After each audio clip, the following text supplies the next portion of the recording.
everyone, welcome to the Lemon School Channel. こんにちは、レモンスクールです。今日は英語の発音そのものは苦手だけど、発音指導がめちゃめちゃ上手い先生の話をしたいと思います。こういう人材は日本の英語教育を良くする上で確実に必要だということも僕の実体験を含めてお話ししたいと思います。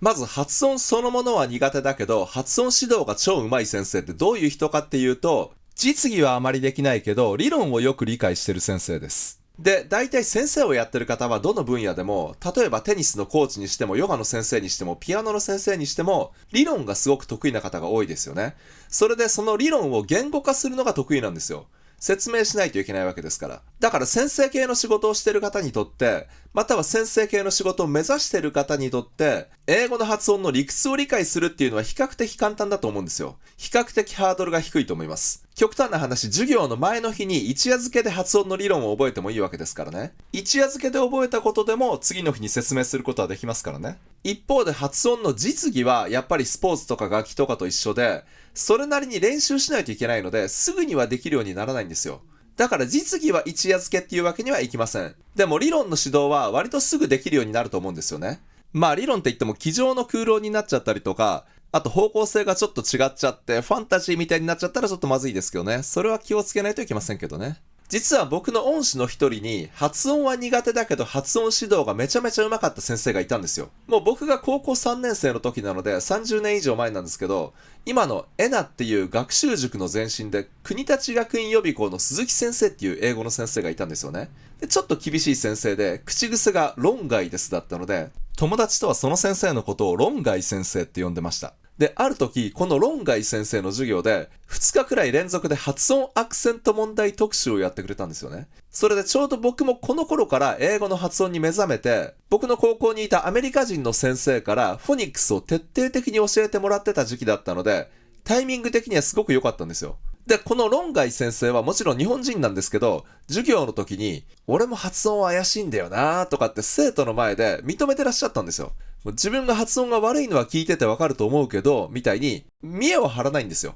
ここはすごくいいですよね。先生は立場上どうしても弱点を生徒さんに見せたくないですからね。まず弱点をさらけ出せるっていうところにこの論外先生の人としての強さを感じます。で、発音は苦手だけど、知識はものすごくたくさんあって、説明がものすごくわかりやすいんですよ。例えばこの2つの発音記号。これ音が違うんですよ。例えば pleasure と pleasure の違いとかです。それで論外先生がこれを説明された時に、自分が発音できないから発音して聞かせてあげられなくて申し訳ないんだけど、と最初に謝りつつ、こっちが日本語で言う地に点々、こっちがしに点々っていう風に説明されたんですよね。それで僕は当時英語にこういう区別があるっていうことを知らなかったから、これはものすごい収穫だったんですよ。それで論外先生が発音できなくても、僕はその後高校のアメリカ人の先生にお願いして発音してもらったから全く問題なかったんですよ。あ、なるほど、こういう音かって。むしろフォニックスをネイティブの先生に習ってもフォニックスだとこの音ってなかなか教えてくれないんですよね。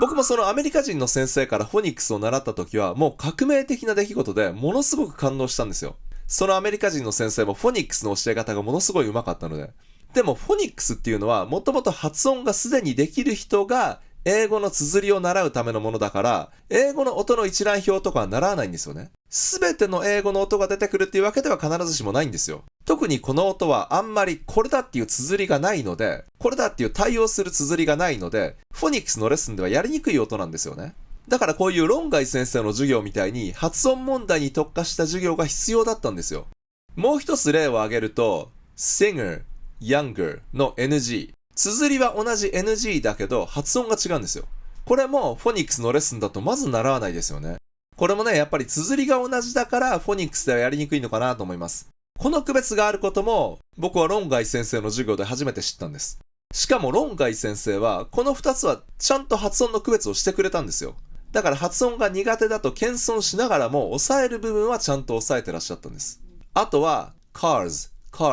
の発音が違うということも論外先生の授業で僕は初めて知りました。これもフォニックスのレッスンだとあんまりやらないですよね。もしかしたらこの2つの違いはネイティブには当たり前すぎるからかもしれないですね。でも僕たち日本人には全然当たり前じゃないですからね。だからネイティブには当たり前すぎることが僕たち日本人には全然当たり前じゃないということは多々あるので、日本人の発音の先生のサポートも必要な部分っていうのはあると思います。さらにさっきの2つのこの記号ですけど、日本語でもこれにあたる地に点々としに点々の発音の違いが四国とかの方言にはあるんだっていう話もその時の論外先生の授業で聞いたんですよ。英語だけじゃなくて日本語の方言の発音についても習えたんですよね。それで僕はその後音声学の仕事をするようになったので、いろんな音声学者の方と会う機会ができたので、日本語の方言が専門の先生にもお会いすることができたんですよね。で、その時に実際その先生に地に点々としに点々の発音を仕分けてもらったんですよ。だからこういう風に論外先生が全部発音できなくても、発音できる人が他にいるので、そういう人たちに発音してくださいっていう風にお願いすればいいだけの話なんですよね。それに英語の発音なら辞書の音声もありますし、YouTube とかでいくらでも音声にアクセスできますからね。でもそういう区別があることを知らなかったらどうにもならないわけですよね。だからそういうのを教えてくれる先生に出会えるということがすごく大事かなと思います。しかも自分の発音の実技が苦手だっていうことを素直に認めてるところがすごくいいですよね。人間的にも非常に見本になる先生です。だから、英語の先生になろうと思っている方は、ぜひ、論外先生のように、自分が必ずしも発音できなくても知識を教えてあげられるようになっていただけたらなと思います。ちょっとね、自分の宣伝になりますけど、僕の教材の中で、英語の音の一覧表とか、発音とフォニックスの全分野を説明しているので、実技もそうですけど、理論も知りたいっていう方は、よかったらぜひね、そちらも覗いてみてください。それで、英語学習者の方たちはぜひね、論外先生のような先生に出会えるといいですよね。この動画がちょっとでも面白いと思っていただいた方は、いいねを押して、チャンネル登録よろしくお願いします。There are teachers who may not be comfortable with pronunciation themselves, but are really good at explaining the theory. We need teachers like this to improve English education in Japan. I hope you'll have the chance to meet such teachers.